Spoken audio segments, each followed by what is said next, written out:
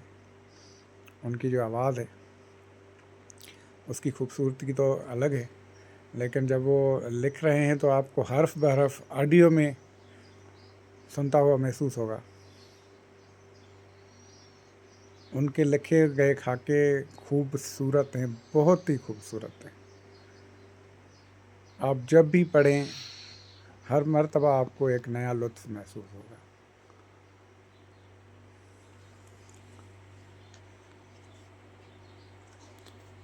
ان خاکوں کے علاوہ میں نے کئی اور کتابیں خاکوں کی منگوائیں۔ عرفان جاوید صاحب کی کتابوں کے ساتھ میں نے جب جاوید صدیقی صاحب کی کتاب روشن دان، لنگر کھانا اور پھر اجالے پاکستان میں شائع ہوئی تھی اور اس کو کافی سراہا گیا، تیسری کتاب ہے ان کی خاکوں کی۔ ان کے ساتھ میں نے اختر وقار عظیم صاحب کی چند ہم سفر کے نام سے خاکوں کی کتاب پڑھی۔ اصغر ندیم سید صاحب کی 2 کتابیں خاکوں پر ہیں، پھرتا ہے فلک برسوں پارٹ 1 اور 2، بہترین خاکے لکھے گئے ہیں ان کی طرف سے۔ منٹو کی خاکوں پر لکھی گئی کتاب گنجے فرشتے،